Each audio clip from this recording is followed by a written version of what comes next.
Episode 1 of Spoiler Alert.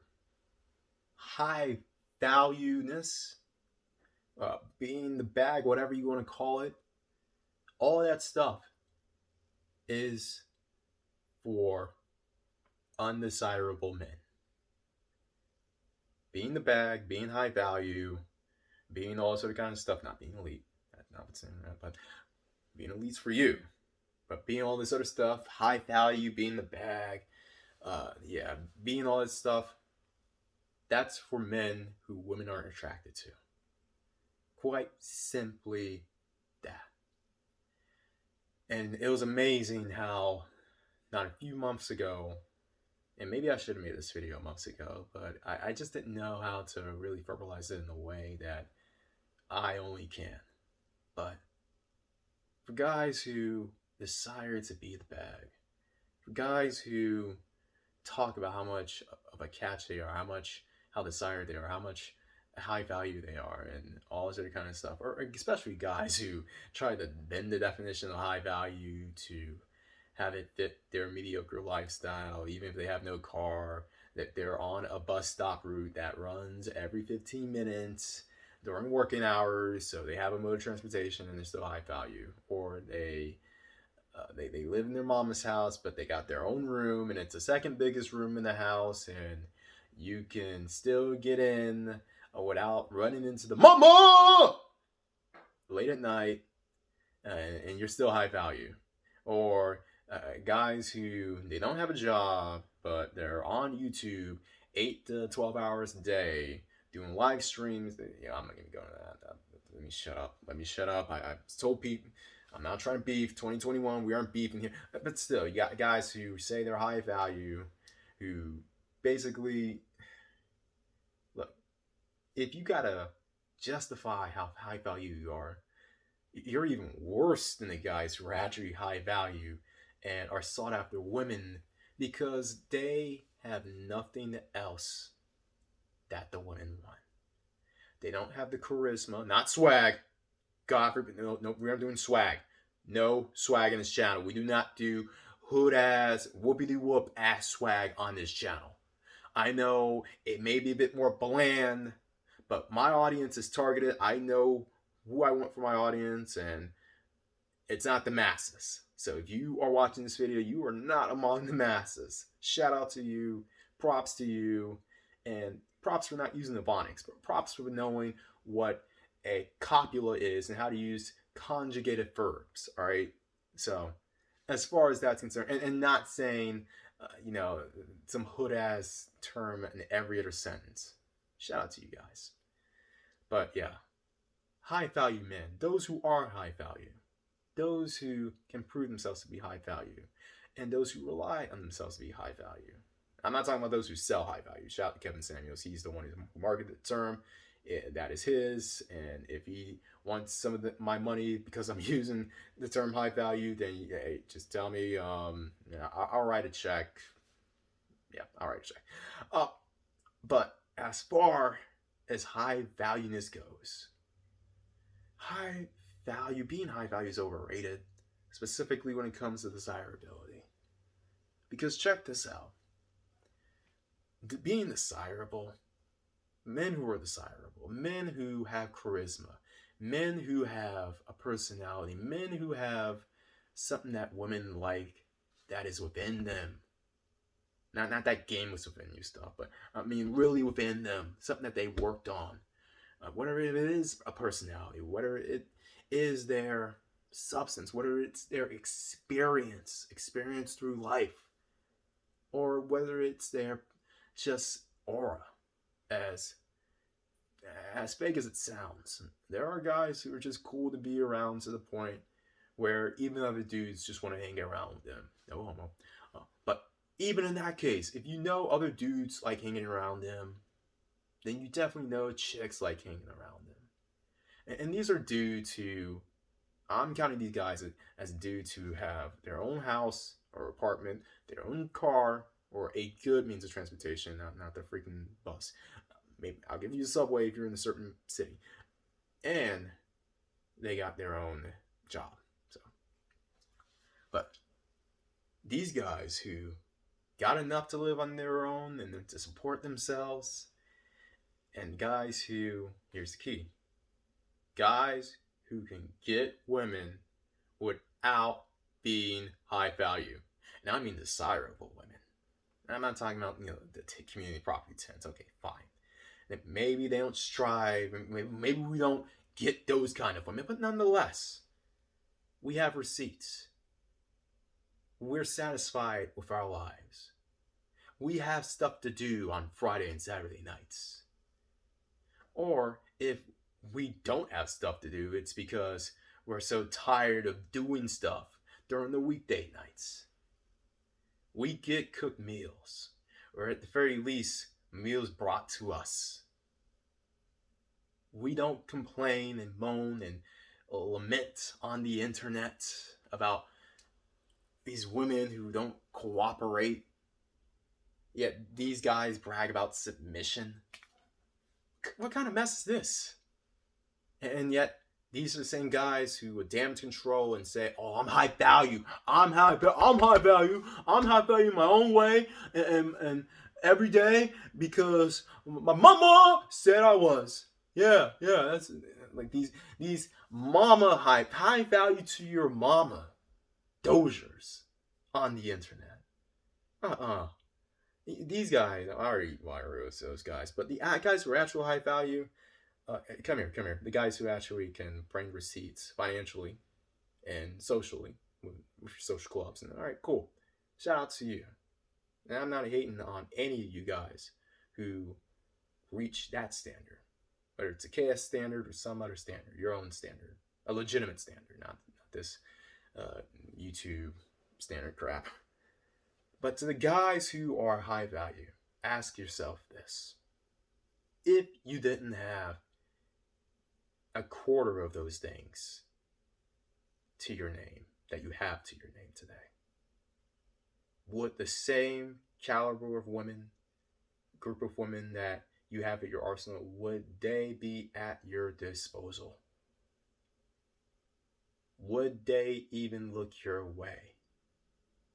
Would they give you the time of day? Would they give you choosing signals, or would they give you the cold shoulder? Would they give you the nuclear rejection? Or even if you could get them, would you have to cold approach and be a dancing monkey dude, bro, PUA entertainer for 2 hours and do the jig and do the jab and do the neg and the nug and the snug and all this other stuff that everyone read about in Mystery and read on Rushby forums? I mean, if you have to do that to maintain the women that you have at your current arsenal, at your current disposal, then I'm sorry. The spoiler alert's for you. And the spoiler alert is that being high value is for men who women are not genuinely attracted to. That's just the truth.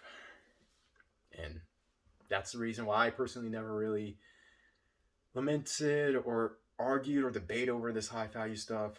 Yeah, it's a good marketing catchphrase. And it's going to be stuck in the manosphere of in the lexicon. I mean, we knock ourselves off that. But it's going to be stuck in the internet lexicon. Yeah, I'm going to say internet lexicon. The red pill lexicon, whatever you want to call it. But nonetheless, we have to face facts. If you want to be desirable, if you don't want to rely on high value or get in the bag or whatever in order to be seen as desirable, yes, get a good amount of money. Yes, get a decent place. And try to make it a bit more appealable than a bachelor pad. Yeah, I'll have to admit, maybe a work of art works. Maybe some subtle candles here and there work. And I'm talking about when you have chicks over. Now, when you're by yourself, then, do whatever. Do what, I don't care. But when you're having chicks over, yeah, soften the mood, all right? And, yeah, be interesting. Don't be a bore box.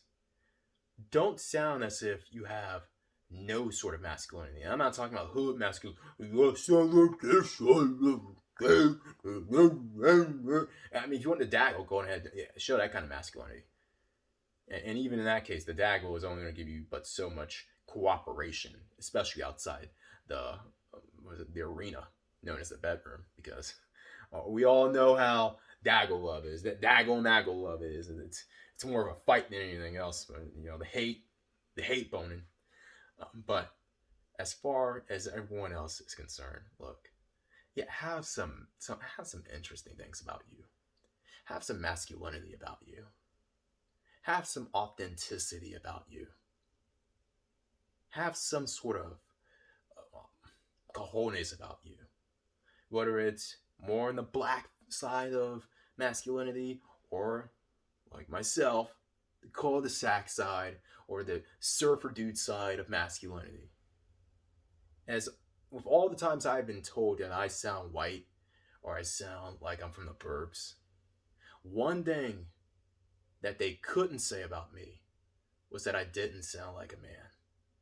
I may have sounded like a white man, a white dude, but it was always that emphasis on masculinity.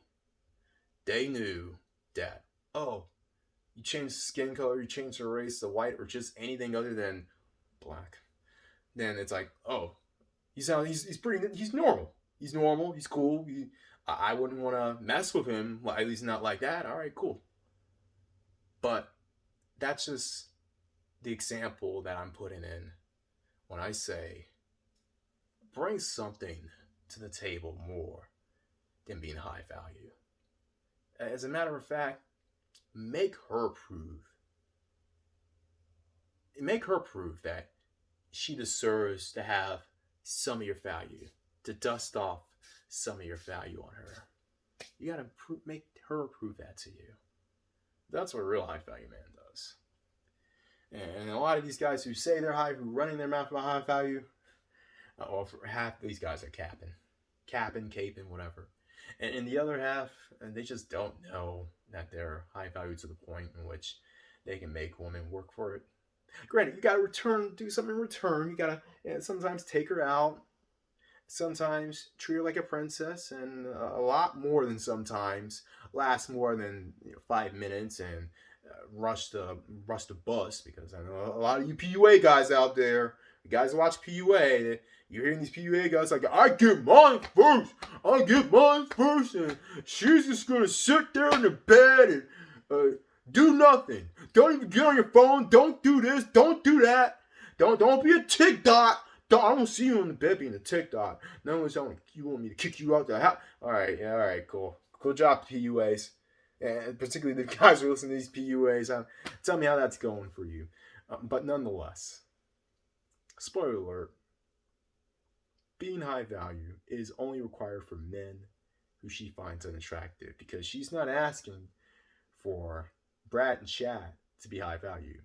She's not asking for Pookie and Tyrone to be high value. Hell, she isn't even asking for regular dudes who she genuinely likes to be around to be high value. Even if she ends up marrying the high value dude, she's going to have a lot more fun with the aforementioned guys that she demanded less from. It's your call. Be high value and get what's left of her, or be yourself, or improve after you improve yourself. Self-improvement, guys. I know you guys hate that. Self-improvement. I was in the basement. But you can be that. You can be Mr. High Value. And get what's left of her. Get her grown. You know how these women say, "I'm grown and sexy." The grown and sexy club. More like grown and messy. So you can get her grown and messy side, or you can be yourself, as I said, after you work your way to being a chat light, and get the best of her. And then after, even if the two of you part ways, you'll always be in her mind on the good times. And I'm sure we'll have the same things too. We'll have memories, and hell, in some cases, They may even come back for more. Everyone else out there, always better.